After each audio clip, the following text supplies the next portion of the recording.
pouvez avoir le meilleur produit du monde, vous ne le vendrez pas si vos textes n'expliquent pas clairement ses avantages et ses bénéfices. Dans cette formation, je vais vous apprendre à comprendre et maîtriser les bases du copywriting afin de favoriser l'engagement des lecteurs et les transformer en clients. Je reviendrai sur l'origine du copywriting, les méthodes les plus utilisées et je vous donnerai des conseils d'écriture. Je suis Lucie Rondelet, spécialiste en écriture digitale, formatrice en rédaction web SEO et copywriting. Je suis également l'autrice de Copywriting, méthodes et stratégies efficaces et du guide du rédacteur web SEO freelance chez Erol. Je vous invite à me suivre pour découvrir un copywriting éthique, responsable et efficace. À tout de suite. Bienvenue dans ce premier cours sur les fondements du copywriting. Nous allons voir tout de suite comment définir le copywriting et quelle est sa finalité. Le copywriting fait partie de la communication digitale et plus globalement du marketing digital. C'est une technique qui nous vient des États-Unis et qui existe en France depuis quelques années. L'objectif du copywriting est de faire passer à l'action.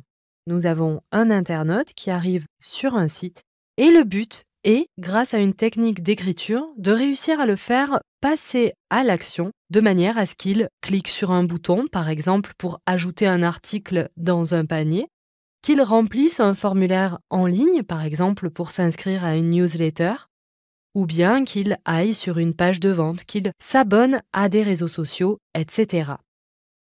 L'objectif numéro 2 est bien sûr d'augmenter le taux de conversion sur le site internet. Faire augmenter le taux de conversion, ça veut dire réussir à faire en sorte que le prospect passe à l'action par le biais exactement d'une action, d'un achat, etc. Lorsqu'un prospect est converti en client, ça devient beaucoup plus facile pour l'entreprise de communiquer avec lui. Et cela permet d'augmenter le chiffre d'affaires de votre client si vous travaillez en copywriting pour quelqu'un ou bien de votre propre site si vous décidez de travailler le copywriting par vous-même. Finalement, toutes les entreprises sont concernées par le copywriting et pratiquement tous les sites web, étant donné qu'il y a toujours un objectif de monétisation et un modèle économique derrière un site internet. Une boulangerie, bien sûr, aura son site internet et on pourra l'optimiser en travaillant le copywriting. Ce sera aussi le cas pour un site e-commerce qui va avoir besoin de copywriter ses fiches produits, ses pages de catégorie et pourquoi pas sa page à propos, sa page d'accueil, etc. Pour la page à propos, on parlera davantage de storytelling et nous y reviendrons. Les clés d'un bon copywriting résident dans 3 mots. Il faut être rigoureux pour pouvoir toucher le persona, c'est-à-dire la personne, le client idéal du site internet pour lequel vous travaillez. Et c'est là que le deuxième mot important intervient, c'est la psychologie. Vous allez devoir comprendre les besoins et les attentes du client, quel est son persona, qui veut-il cibler, quelles sont les valeurs à partager et auprès de quelle audience. Et c'est ainsi que vous allez réussir à toucher véritablement le persona, c'est-à-dire la personne, le client idéal pour le site internet pour lequel vous travaillez. Et le troisième mot, c'est le temps. Vous verrez, on a besoin de travailler l'écriture, on a besoin de comprendre le contexte et on a besoin ensuite d'analyser les résultats pour faire un bon copywriting. Je vous retrouve dans le prochain cours pour la suite de cette formation. Le copywriting est né aux États-Unis. Cette technique d'écriture suit naturellement la croissance et la publicité. La publicité est directement liée à la consommation et la consommation est elle-même liée à la croissance. De ce fait, les techniques de copywriting ont permis d'améliorer la visibilité des marques en interpellant les prospects par le biais de messages engageants. En moins d'1 siècle, nous sommes passés des prospectus que l'on mettait dans les boîtes aux lettres au tout début du copywriting, avec des slogans, des encarts publicitaires dans les magazines, au copywriting en marketing digital. Aujourd'hui, le copywriting est partout. Sur la page de résultats de Google, dans les publicités, sur les pages de vente, sur les réseaux sociaux, etc. Les Français sont-ils réceptifs aux techniques de copywriting à l'américaine? Rien n'est moins sûr. Le copywriting aux États-Unis se pratique depuis bien plus longtemps qu'en France. Et les méthodes que nous avons importées de nos homologues américains ne font pas toujours leurs preuves. Car culturellement, les Français et les Américains sont très différents. Comment mettre en pratique le copywriting?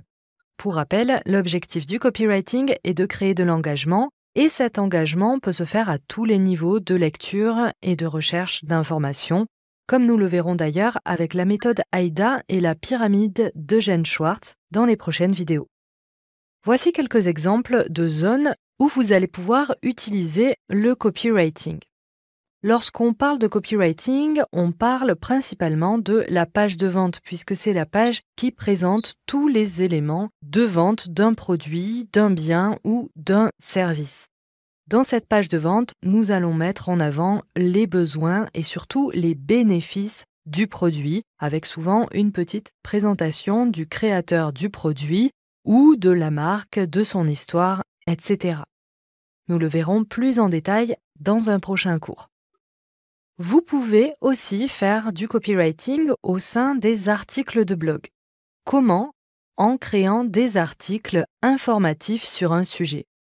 Prenons l'exemple d'un magasin de chaussures qui voudrait mettre en avant une marque de chaussures de randonnée. Dans ce cas, le site de la marque pourrait tout à fait envisager de partager un article de blog sur les randonnées en Auvergne par exemple, et y placer un paragraphe qui donnerait envie d'acheter une paire de chaussures du fameux magasin et de la fameuse marque.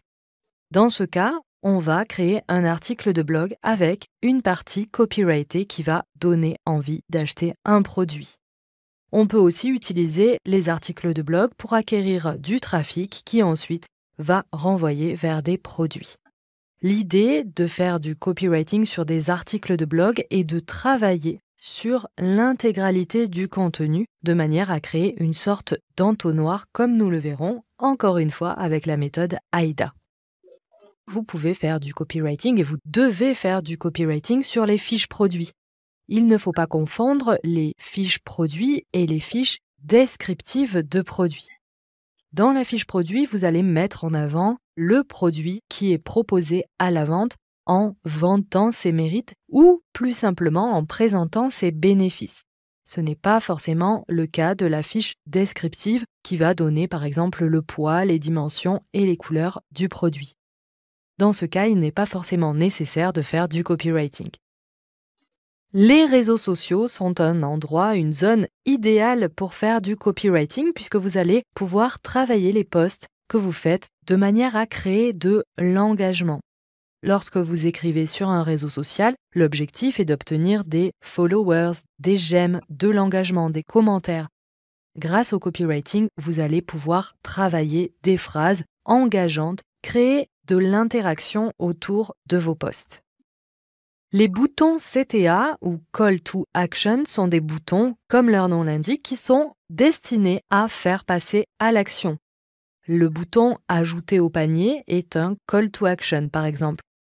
Vous pouvez aussi écrire « Acheter maintenant »,« Je veux découvrir le produit ».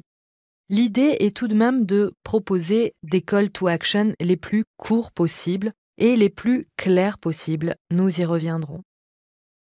Vous pouvez également faire du copywriting sur des infographies, puisque ce sont des espaces dans lesquels il y a très peu, généralement, de contenu écrit. Et justement, le copywriting est l'art de dire les choses rapidement et le plus simplement de manière concrète et concise. C'est parfait pour travailler sur une infographie avec un graphiste, par exemple. Les pages d'accueil peuvent, et j'ai envie de dire doivent être copyrightées étant donné qu'elles doivent donner envie de rester sur le site, elles doivent générer de l'engagement. Normalement, on n'arrive pas sur une page d'accueil pour simplement regarder la page d'accueil.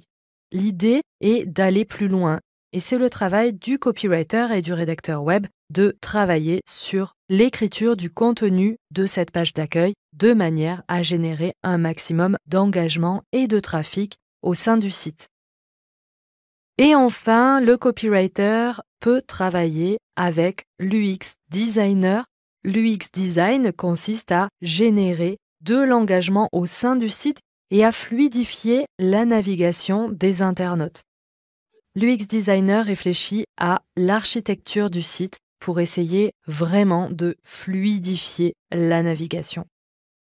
Comme vous le voyez, le copywriting est à peu près partout sur un site internet. On peut créer de l'engagement sur toutes les pages. Dans la prochaine vidéo, je vous parlerai de manipulation. Est-ce mal de manipuler? Peut-on manipuler de manière positive? C'est ce que je vous propose de voir tout de suite. Les types de manipulation avant de voir la méthode AIDA dans la prochaine vidéo. D'après le Larousse, la manipulation est l'action d'orienter la conduite de quelqu'un ou d'un groupe dans le sens qu'on désire et sans qu'il s'en rende compte. C'est un terme à connotation plutôt péjorative. Pourtant, nous sommes tous plus ou moins des manipulateurs. Par exemple, lorsqu'on modifie notre comportement et nos tenues vestimentaires dans le but de séduire. Par exemple, lorsqu'un parent va encourager son enfant à terminer ses devoirs d'école en lui promettant de l'amener au parc s'il termine assez tôt. Réfléchissez, vous avez obligatoirement déjà utilisé ce qu'on pourrait appeler la manipulation positive. La manipulation malsaine, quant à elle, est le fait de pousser à un comportement néfaste. Et en l'occurrence, dans le copywriting, ce serait de pousser à un comportement néfaste pour les consommateurs. On peut tout à fait guider sans pousser à une consommation irraisonnée. Ce que j'entends par consommation irraisonnée, ça va être d'acheter par exemple bien plus que ce dont on a réellement besoin, que ce soit un besoin physiologique ou psychologique. Faire du copywriting ne signifie pas vendre n'importe quoi à n'importe qui. Je vous encourage à réfléchir aux valeurs portées par l'entreprise que vous représentez, à la qualité des produits dont vous vantez les mérites et les bénéfices, et ainsi à adopter un comportement éthique et responsable. Le copywriting éthique et responsable prend en compte le bien-être des lecteurs. On évite par exemple de les faire culpabiliser ou de leur générer des complexes. On va aussi éviter d'appuyer sur leur douleur, contrairement à ce que l'on entend trop souvent dans les méthodes de copywriting agressives. Dans le prochain cours, nous verrons de quoi est composée la méthode AIDA et nous pourrons implémenter les informations vues dans ce cours. À tout de suite! Voici enfin au cours sur la méthode AIDA qui est un processus naturel d'acquisition de prospects et de conversion de clients qui vous sera très utile pour visualiser le parcours de conversion. L'acronyme AIDA est facile à retenir puisqu'il définit le parcours de conversion très concrètement. Dans le premier anneau, nous avons le A pour l'attention. Ensuite, nous avons I pour intérêt, D pour désir et A pour action. Dans le premier anneau, tout en haut, nous avons l'attention. L'idée est d'attirer l'attention du prospect pour qu'il commence à connaître, à s'intéresser à la marque. J'en parlais dans une vidéo précédente. Une marque qui vend des chaussures de randonnée peut tout à fait envisager de partager un article de blog sur la randonnée en Auvergne. Le but étant d'attirer l'attention d'une personne qui aime la randonnée et qui a envie de se renseigner sur les randonnées en Auvergne. On peut tout à fait capter l'attention du prospect par le biais de contenus audio, vidéo, pourquoi pas par de la publicité Google Ads, voire des posts sur les réseaux sociaux. Une fois qu'on a enfin l'attention du prospect, on va essayer de susciter de l'intérêt pour le produit ou service. Et je reprends cet exemple de l'article sur les randonnées. On va commencer à parler de l'intérêt de porter de bonnes chaussures de marche. Une fois qu'on a réussi à susciter de l'intérêt pour le produit, on va donner envie de l'acheter. Toujours dans cet article de blog, on intègre un lien qui va renvoyer vers la fiche produit de la chaussure. Et c'est à ce moment-là qu'on va pouvoir travailler le texte pour donner envie d'acheter la chaussure. Et donc là, c'est du copywriting pur. On va travailler la fiche produit. Une fois qu'on a travaillé la fiche produit, si le prospect est intéressé, qu'on a bien visé le bon persona et qu'on a bien proposé le produit, il y a évidemment d'autres facteurs économiques et psychologiques qui entrent en compte, peut-être qu'on va réussir à faire passer le prospect à l'action. Ce n'est plus un prospect, le prospect est désormais un client puisqu'il est passé à l'acte d'achat. Comme vous le voyez, à chaque anneau, on perd des prospects étant donné que certaines personnes ne seront pas intéressées par le produit. C'est réellement un entonnoir qui guide les internautes du statut d'internaute au statut de client de la marque ou de l'entreprise que vous représentez. On se retrouve tout de suite pour voir le fonctionnement de la pyramide de conscience d'Eugène Schwartz qui est dans le même esprit que la méthode AIDA. À tout de suite. La pyramide de conscience d'Eugène Schwartz est très intéressante en marketing digital et plus précisément en copywriting, puisqu'elle nous aide à orienter notre façon d'écrire. Et c'est pourquoi nous allons essayer d'en tirer parti. En effet, on ne s'adresse pas de la même manière à un prospect inconscient de son besoin qu'à un prospect chaud sur le point d'acheter un produit. Mais voyons tout cela en détail. Tout en bas, nous avons le problème inconscient, en bas de la pyramide. Steve Jobs, le fondateur d'Apple, était très doué pour nous faire prendre conscience de problèmes que nous ne pensions pas encore avoir en créant de nombreuses fonctionnalités très pratiques dont on ne peut plus se passer aujourd'hui. Je pense notamment à la souris d'ordinateur puis au pad. De façon plus générale, la technologie répond à bon nombre de nos problèmes inconscients. Mais prenons un exemple concret pour faire simple. Je vous propose de reprendre l'exemple de la randonnée avec un prospect que nous allons appeler Anita. Anita a prévu de séjourner en Auvergne et prépare tranquillement son voyage. Elle cherche des hébergements, des restaurants, des excursions et jusque-là, elle n'a pas de problème spécifique. Elle n'a pas encore conscience de certains de ses besoins. En continuant sa navigation, elle découvre l'existence du GR40, le tour des volcans du Velay en 10 jours. Elle décide alors de s'y intéresser de plus près et à force de lecture, elle comprend qu'elle va avoir besoin de matériel. Elle comprend qu'il y a un problème, qu'elle n'est pas prête à pouvoir faire cette randonnée sans avoir à acheter du matériel. Une fois qu'elle a pris conscience du problème, Anita va être consciente de la solution. Elle sait qu'il existe des chaussures de randonnée et du matériel pour pouvoir marcher pendant 10 jours au milieu des volcans. Elle est dans la partie 3, la conscience de la solution. Elle est totalement consciente du produit et elle sait lequel elle doit acheter pour réussir son voyage, réussir son séjour. Elle est consciente du produit, de ses bénéfices et de ses avantages. À partir de là, elle est totalement consciente de ses besoins, des solutions et de ce qu'elle doit acheter pour répondre à son besoin. Dans toutes ces étapes, nous n'allons pas nous adresser de la même manière à Anita.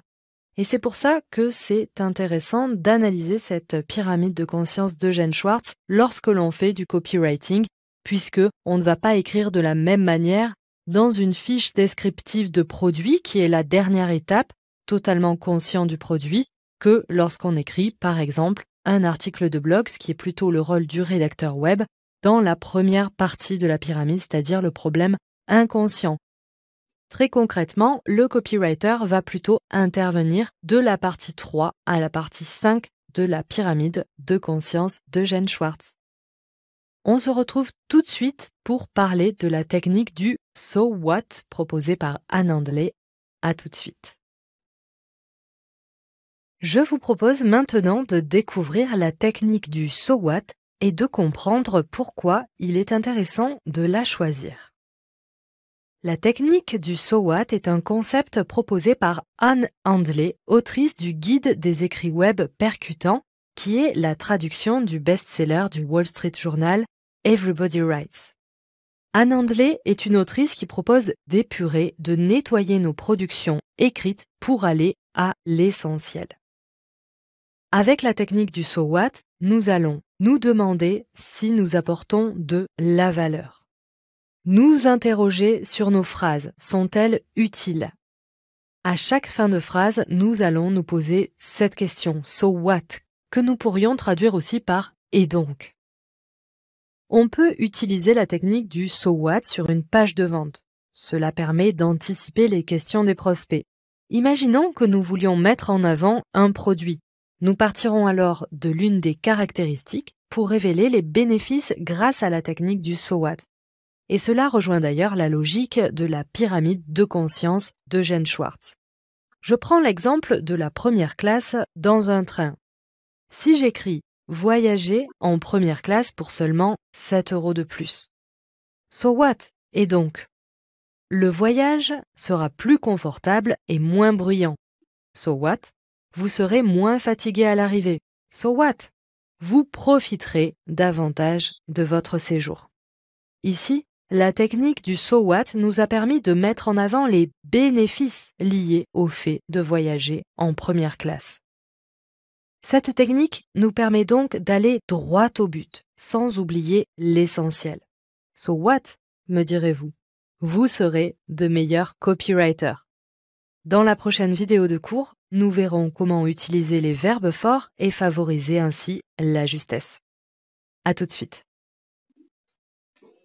En copywriting, on utilise idéalement des verbes forts et on favorise la justesse. L'objectif est d'être le plus précis possible pour éviter les malentendus et les incompréhensions. Utiliser des verbes forts signifie utiliser des verbes plus précis. Avoir, par exemple, peut être remplacé par une multitude de verbes. Je vous laisse réfléchir quelques secondes à des verbes susceptibles de remplacer le verbe avoir. C'est fait? Voici quelques propositions. Posséder, obtenir, remporter, se procurer, porter, bénéficier de, etc. Comme vous le voyez, il existe une multitude d'exemples pour remplacer le verbe avoir et ce serait la même chose avec être par exemple et bien d'autres mots que nous avons l'habitude d'utiliser au quotidien. Passons maintenant au hyponyme. Un hyponyme est un mot dont le sens est inclus dans celui d'un autre plus générique. Prenons l'exemple de la voiture. Berline, monospace, SUV sont des hyponymes du mot plus générique voiture. Banane, cerise, melon, pomme et poire sont les hyponymes du mot plus générique fruit. Jambes, bras, mains sont les mots plus génériques de la catégorie du membre. Vous l'avez compris, chercher des verbes forts et des hyponymes est une excellente solution pour enrichir un texte et gagner en précision.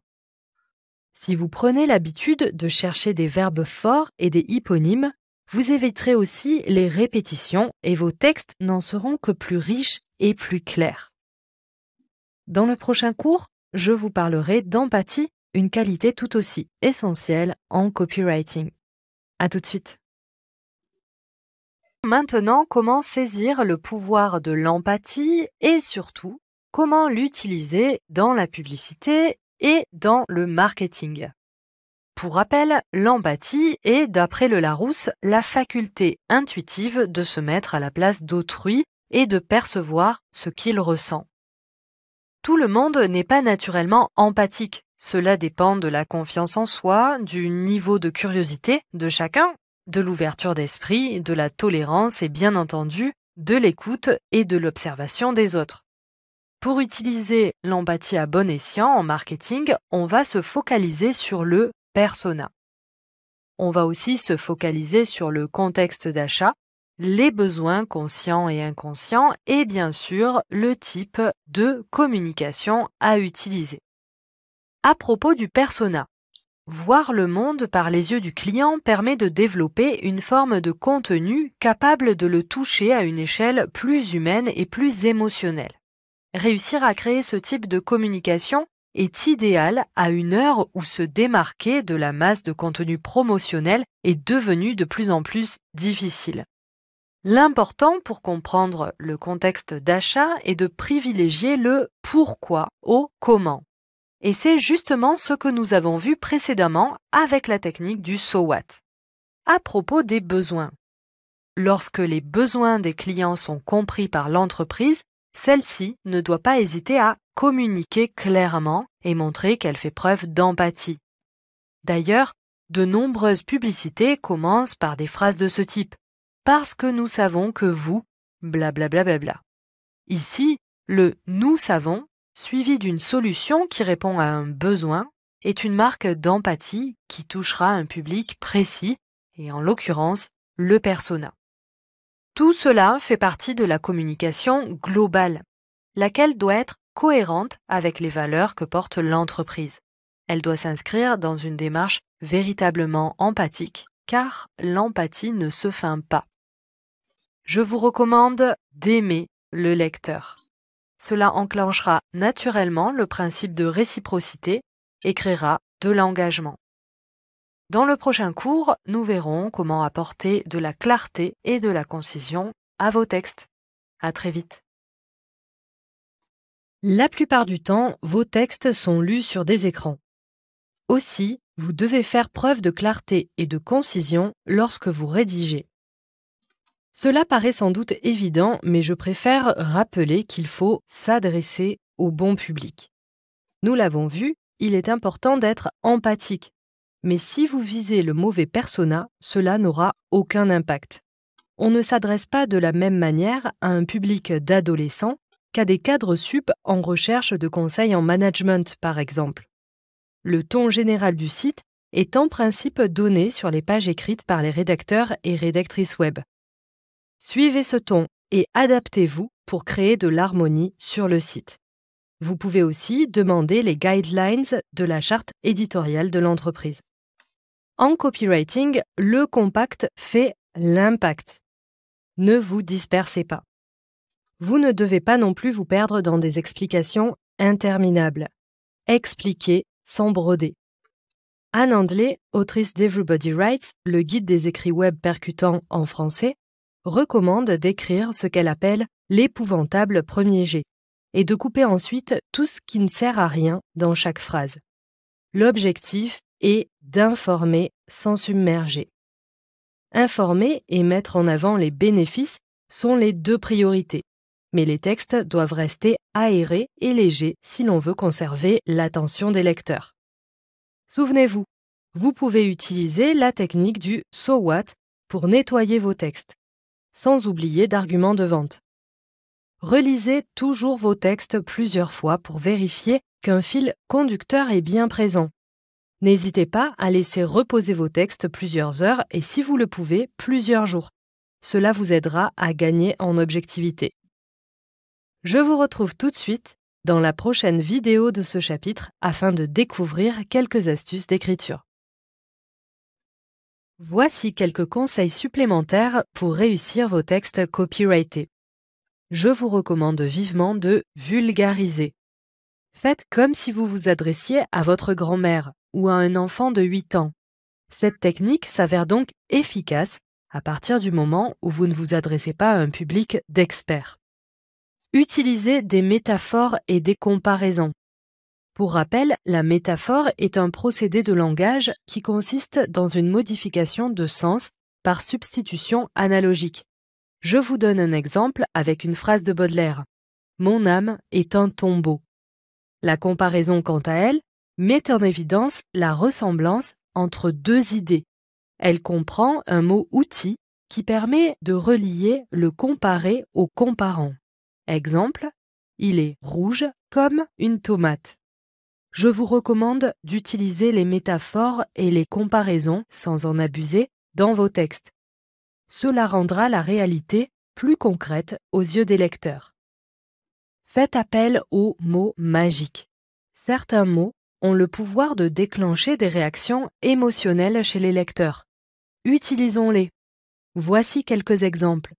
Facile, gratuit, meilleur, secret, édifiant, incroyable, étonnant, pas cher. Attention cependant de ne pas en abuser, au risque de créer un effet marchand de tapis.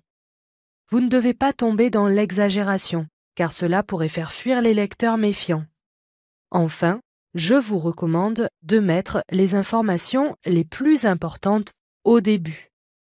Les lecteurs sont pressés. Leur regard suit un sens de lecture en F majuscule, c'est-à-dire qu'ils lisent principalement les titres et le haut de la page avant de passer à la suite, avec un niveau de concentration allant décrescendo.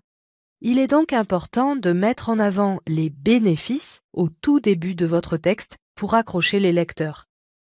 Vous pourrez donner les caractéristiques du produit et les preuves sociales un peu plus tard. Nous y reviendrons lorsque je vous parlerai de la structure de la page de vente.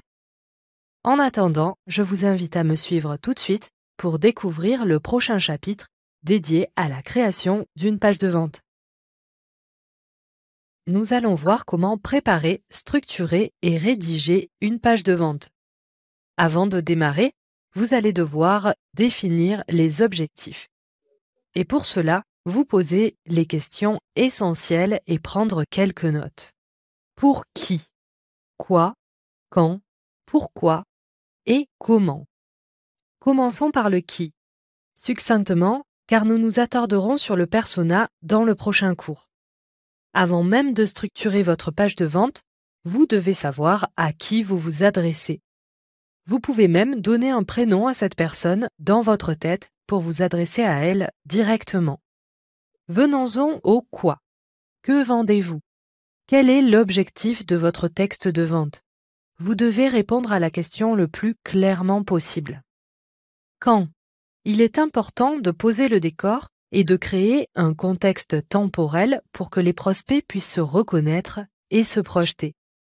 Si vous vous adressez à de jeunes mamans, vous utiliserez le champ lexical de la maternité et du nourrisson. Certains produits ne permettent pas de construire un contexte temporel. Vous pourrez néanmoins vous appuyer sur d'autres éléments de contextualisation. Voyons maintenant le pourquoi. C'est sans doute la question la plus importante à vous poser, car c'est celle qui va vous aider à mettre en avant les bénéfices du produit ou service.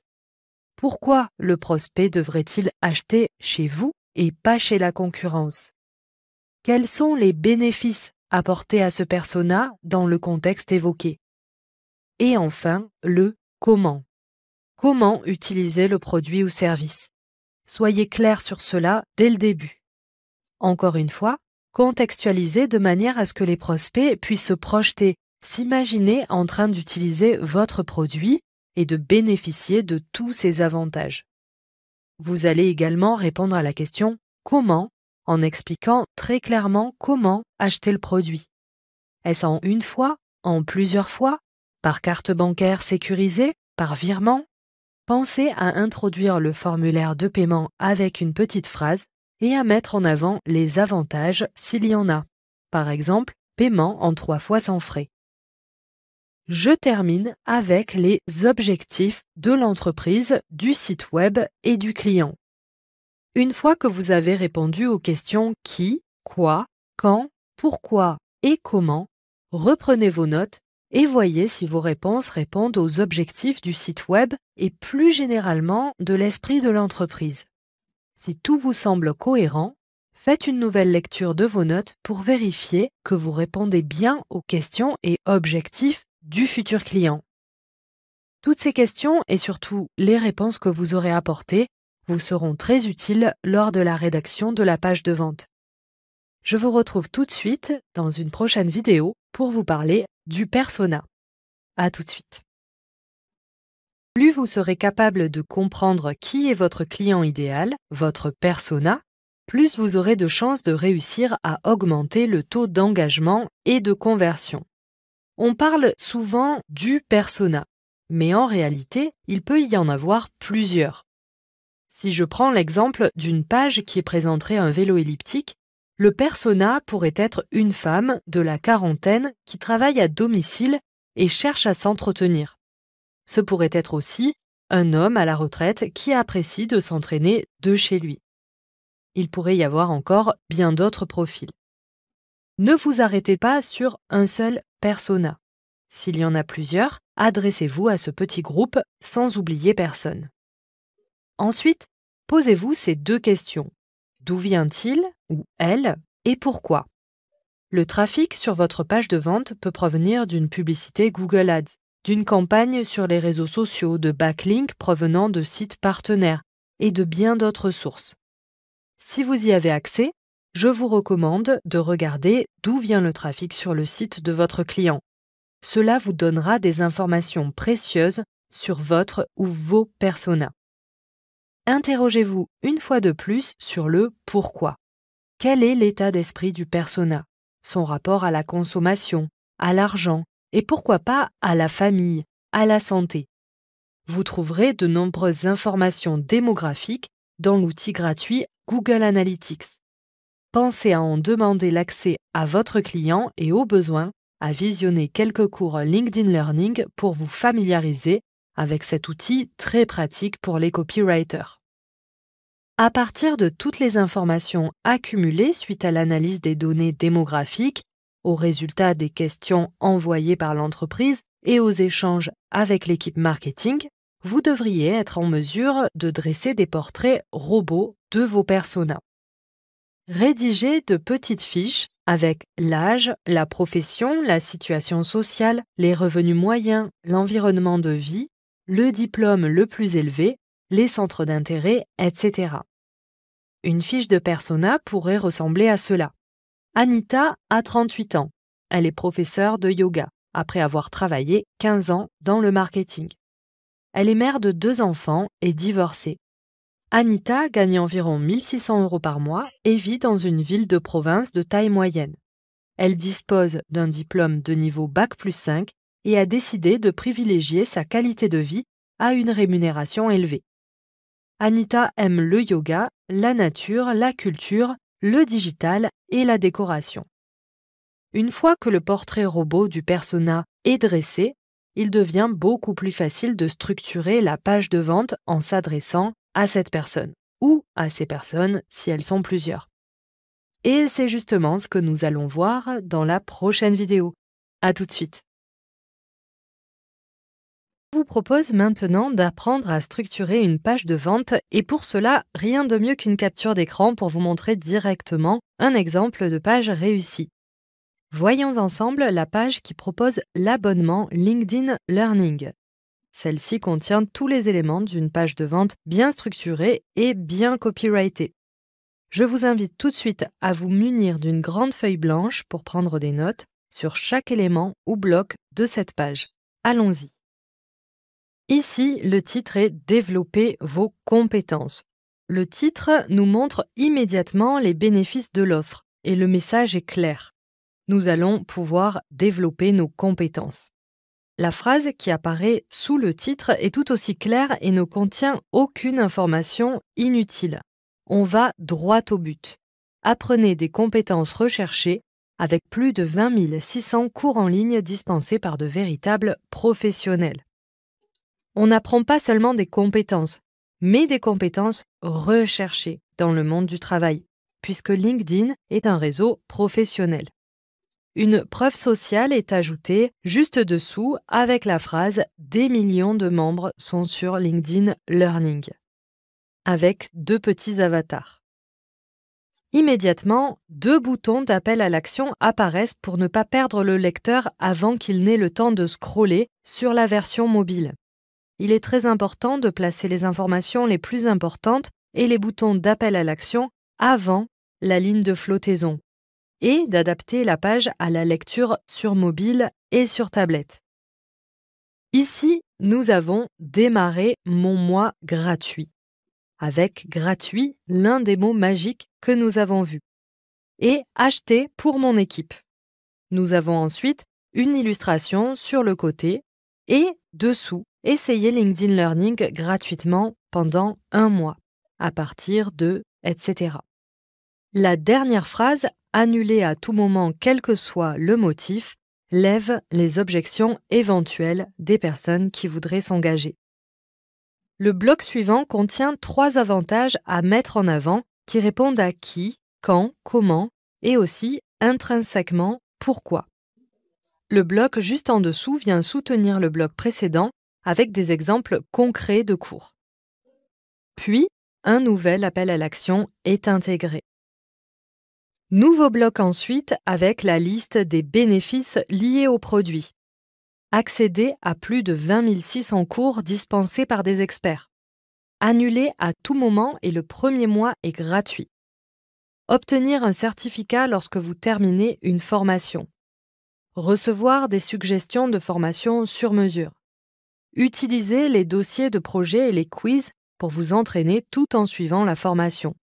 Voir les cours à tout moment sur votre ordinateur ou votre téléphone. Ensuite, on retrouve un bouton d'appel à l'action suivi d'un bloc avec des précisions sur les outils.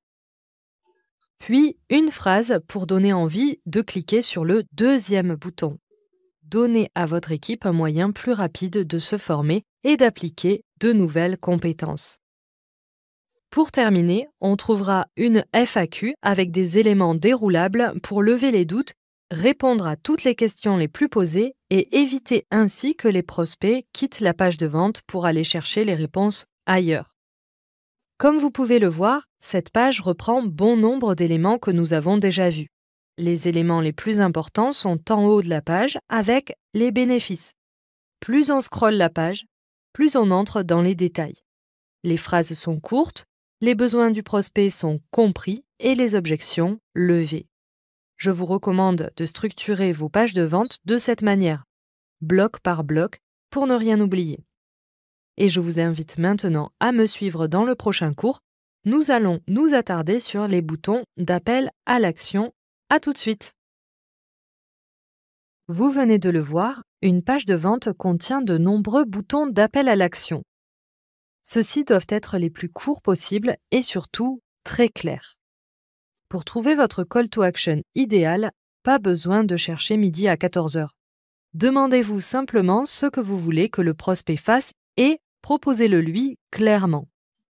Vous voulez qu'il ajoute un article à son panier?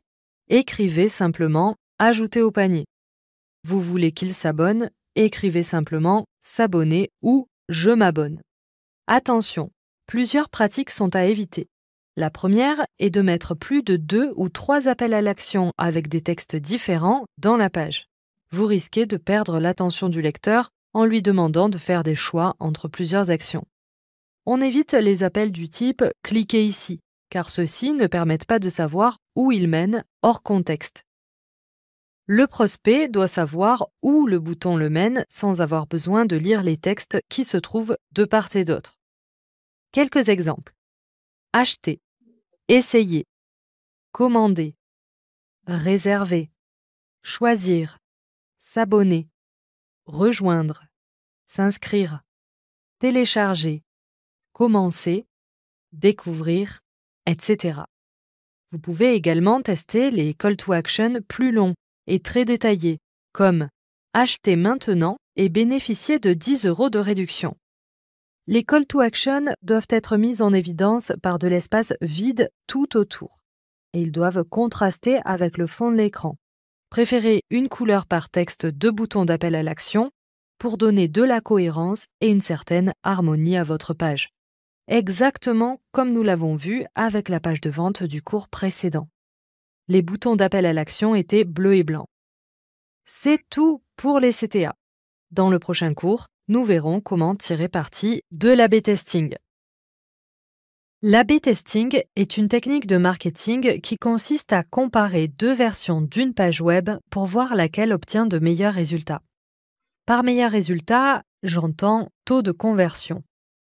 Pour réaliser ces tests, vous allez avoir besoin d'outils tels que Proof, A/B Testy ou encore Google Optimize par exemple.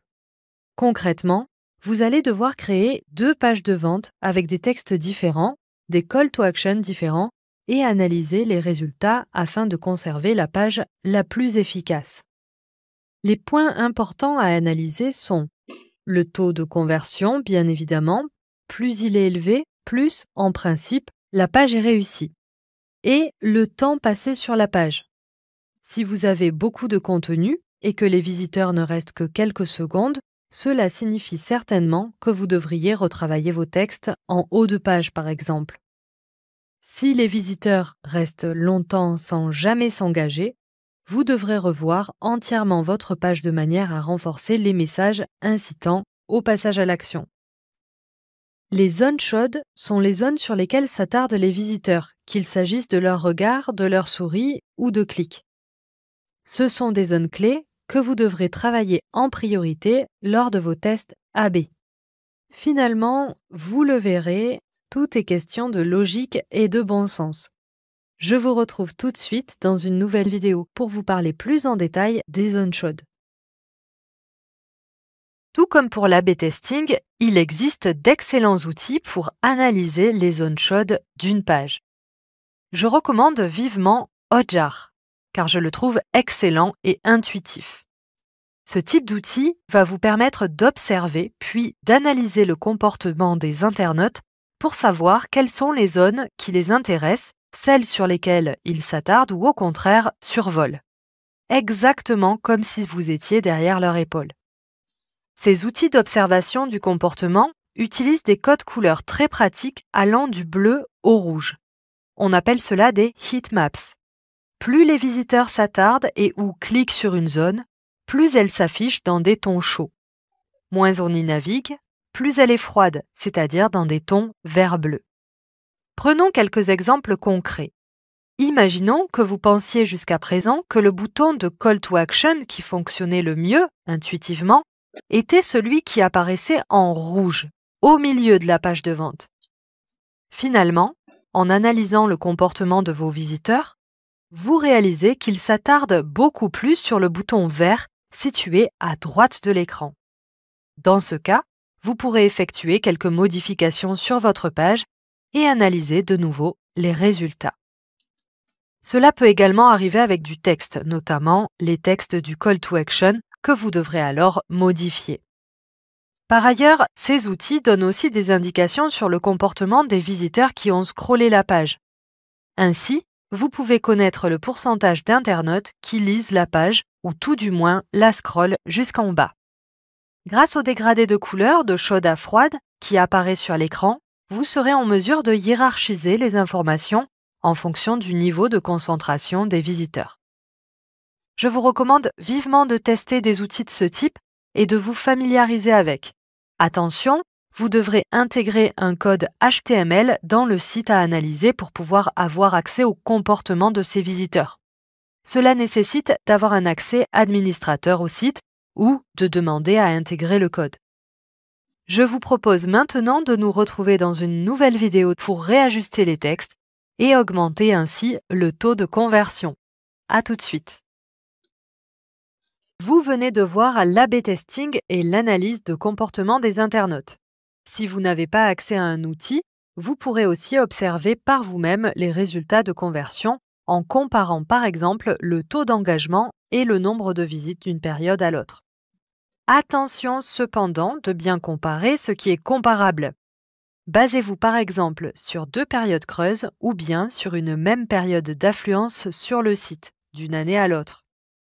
Quels que soient vos outils, l'important est de bien prendre des notes de vos constats, puis de relire l'intégralité de votre texte de vente pour identifier les zones améliorables, et surtout, celles que vous devrez réécrire en priorité.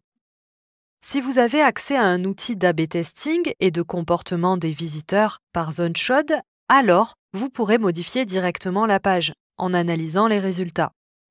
Avoir 2 écrans est très pratique dans ce genre de cas. Surtout, n'oubliez pas de sauvegarder votre première page. Il est probable que vos modifications fassent finalement baisser le taux de conversion. Conservez chaque page que vous réalisez au fur et à mesure. Pour obtenir un résultat optimal, il vous faudra réajuster, tester, réajuster, tester et ainsi de suite. La plus grosse partie du travail se trouve généralement au tout début de la page de vente, avant la ligne de flottaison. Demandez-vous si les bénéfices du produit ou service sont bien mis en avant, si la proposition de valeur est claire, si votre page comprend bien des preuves sociales comme des témoignages ou d'autorité comme des labels, des certifications, des reconnaissances. L'appel à l'action est-il suffisamment explicite? Le produit que vous proposez est-il réellement intéressant? Car si ce n'est pas le cas, il vous sera difficile de faire des miracles. Passez du temps sur votre page. Accordez-vous du temps avant de revenir dessus avec un regard plus objectif. Ainsi, vous la sculpterez un peu comme un diamant brut. C'est tout pour la page de vente. Je vous propose maintenant d'aborder le sujet de la newsletter dans la prochaine vidéo. La newsletter est un excellent terrain de jeu pour les copywriters car elle donne de nombreuses occasions de passer à l'action. Les 3 éléments clés de la newsletter sont l'objet que l'on va travailler comme s'il s'agissait d'un titre, le taux d'ouverture et le taux de clic. Comme le call to action, l'objet doit être clair et aller droit au but. Si vous écrivez newsletter numéro 726, cela ne donnera pas spécialement envie de cliquer. Au contraire, si vous écrivez ce que vous avez toujours voulu savoir sur, puis que vous intégrez des mots qui intéressent l'audience cible, alors vous aurez beaucoup plus de chances d'avoir un bon taux d'ouverture. Les internautes sont submergés de spam et de messages en tout genre. Vous allez devoir faire preuve d'imagination et de créativité. Regardez votre propre boîte de messagerie. Quelles sont les newsletters que vous lisez et pourquoi? Vous en lisez certaines car vous savez que le contenu est toujours intéressant sans doute. Mais vous devez aussi cliquer sur « Ouvrir » en fonction de l'objet. Voyez ce qui vous influence, vous, et inspirez-vous des pratiques qui marchent.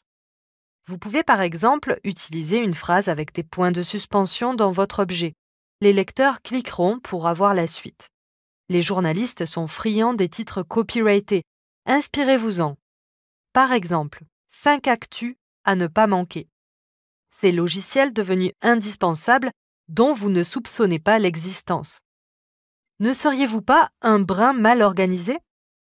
Pensez également à insérer le prénom du destinataire en début de message. Testez des titres d'objets et voyez ce qui fonctionne le mieux. Encore une fois, comparez ce qui est comparable.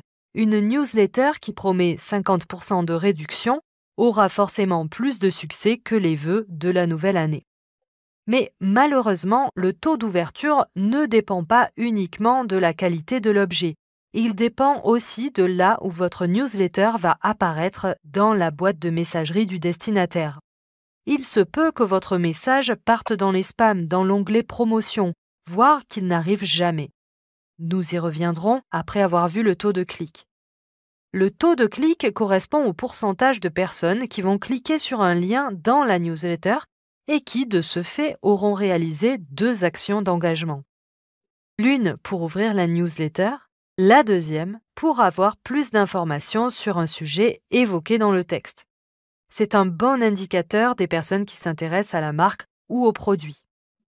Au niveau des bonnes et des mauvaises pratiques, certaines choses sont à éviter pour ne pas que vos messages partent dans les spams ou l'onglet promotion. Demandez déjà à votre audience de cliquer sur un lien dès l'inscription pour confirmer son intérêt. Cela sera un bon indicateur d'engagement et fera baisser le risque de partir dans les spams au prochain envoi. Évitez d'envoyer trop de messages, 1 à 4 par mois est bien suffisant. Bannissez les mots associés au spam tels que vente, promo, promotion, offre spéciale et tout ce qui se rapporte au champ lexical de la sexualité. Évitez les majuscules dans les objets de mail et la couleur rouge dans le corps du texte. N'intégrez pas trop de liens et d'appels à l'action, ni de photos et vidéos. Point trop n'en faut. Je pourrais vous parler de la newsletter pendant des heures, mais ce n'est pas l'objet de cette formation. Alors je vous propose de passer à la suite pour voir tout de suite comment travailler les titres et les métadescriptions. Copywriter les titres et les métadescriptions qui apparaissent dans les pages de résultats des moteurs de recherche est absolument indispensable pour bénéficier d'un bon trafic. Ces titres apparaîtront naturellement dans la SERP, Search Engine Result Page, ou la page de résultats des moteurs de recherche, si le site est bien optimisé, ou bien en résultats sponsorisés avec l'encart Annonce si le client a payé pour y apparaître. Quoi qu'il en soit, les internautes vont voir un titre en bleu sur Google et une courte description juste en dessous, la métadescription. Plus le titre, que l'on appelle title en SEO, sera bien copyrighté, plus le site obtiendra de clics et donc de trafic. La première chose à faire est d'ouvrir une page web et de taper « Générateur de SERP en pixels » sur le moteur de recherche. Ainsi, vous pourrez utiliser un outil en ligne vous permettant de vérifier que votre titre ne sera pas tronqué lors de la mise en ligne. Un M majuscule est un signe ou caractère au même titre qu'un L minuscule, mais ces deux lettres ne prennent pas la même place en pixels. Le générateur de SERP en pixels vérifiera que votre titre apparaît parfaitement dans la SERP, sur ordinateur, tablette et mobile. Cet outil vous permettra également de vérifier la taille de la métadescription. Au niveau du copywriting, allez droit au but et soyez le plus explicite possible, tout en donnant envie de cliquer. Si la page est sponsorisée, n'hésitez pas à parler de promotion, de produit le moins cher si c'est vrai bien sûr, et de mettre en avant les avantages du produit. Profitez du texte de la métadescription, bien plus long, pour donner des détails. Attention, chaque mot prend de la place. Ne vous répétez pas. Il est inutile de reprendre le texte du titre pour le remettre dans la métadescription par exemple. Petite astuce. Travaillez vos titres avec le camel case, c'est-à-dire que vous allez mettre des majuscules à peu près tous les mots. Cela va donner du relief au texte et lui permettre d'être plus visible que les autres, exactement comme sur cette diapositive. Si vous avez deux idées à mettre en avant ou que vous voulez faire apparaître le nom de la marque, par exemple, dans le titre, alors écrivez le titre et faites-le suivre d'un tiret avant de noter le nom de la marque ou du site internet. Toujours en vous assurant que le texte rentre bien dans le simulateur de SERP en pixels. Une fois de plus, observez ce qui se fait déjà sur le web et demandez-vous si les titres que vous voyez sont engageants. Gardez votre objectivité. Tout ce que l'on voit sur Internet n'est pas toujours bon à prendre. Avec le temps et l'expérience, vos textes seront de mieux en mieux copyrightés, n'en doutez pas. Je vous retrouve dans le prochain et dernier cours pour vous parler des fiches produits. À tout de suite.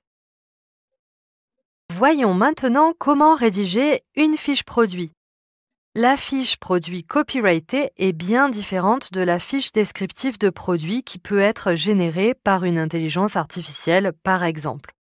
Le copywriting peut être comparé à de l'artisanat et travailler le texte de présentation d'un produit ou service est un exercice qui demande de la créativité, de l'imagination, de l'empathie et aussi un certain talent rédactionnel. La fiche produit doit donner envie de l'acheter, en mettant en avant ses avantages, les bénéfices qu'il apporte et quelques-unes de ses caractéristiques techniques. Elle doit être adaptée au public cible. Je vous suggère de répondre aux questions habituelles qui, quoi, où, quand, comment et pourquoi. Qu'il s'agisse d'un ordinateur, d'une paire de chaussures ou d'un bien immobilier, vous verrez que ces questions, ou plutôt leurs réponses, sont toujours très efficaces. Vous n'aurez pas besoin de choisir entre la description et la vente. Vous pouvez faire les deux en même temps. Cependant, si vous souhaitez axer davantage votre texte sur la vente, vous pourrez vous amuser en réalisant une fiche dynamique et créative et laisser le côté description pure à la partie fiche détaillée du produit. Votre objectif est de donner envie et vous pouvez pour cela utiliser les 5 sens et mettre en avant le toucher, l'odeur, l'esthétique du produit, le goût, ou encore la qualité sonore ou l'absence de bruit par exemple. Faites appel aux émotions et si le contexte s'y prête, racontez une histoire. À la fin de votre fiche, vous pourrez intégrer un petit appel à l'action pour inciter à l'achat du produit sans tarder.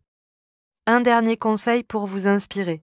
Choisissez un produit que vous connaissez bien et tapez sa référence dans un moteur de recherche.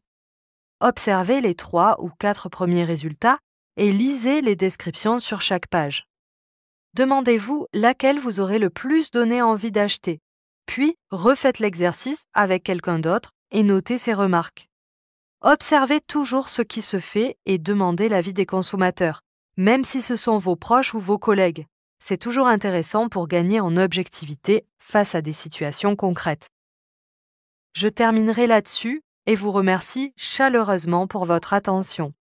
On se retrouve immédiatement pour la conclusion de cette formation. Nous arrivons à la fin de cette formation.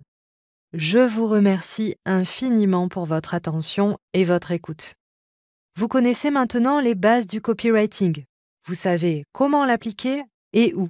Et je ne peux que vous recommander d'aller plus loin en explorant d'autres cours sur LinkedIn Learning et en lisant des ouvrages sur le sujet. En France, nous avons le guide des écrits web percutants, qui me semble totalement indispensable si vous faites du copywriting. C'est un ouvrage qui ne vous quittera plus. Bien sûr, je vous recommande le livre que j'ai coécrit avec Anne Bakers, Copywriting, méthode et stratégie efficace aux éditions Erol, ainsi que mon livre Le guide du rédacteur web SEO freelance, toujours chez Erol. Pour ceux qui lisent l'anglais, je vous recommande The Copywriter's Handbook de Robert Bly. Je vous souhaite une très belle continuation dans vos apprentissages et je vous dis peut-être à très vite.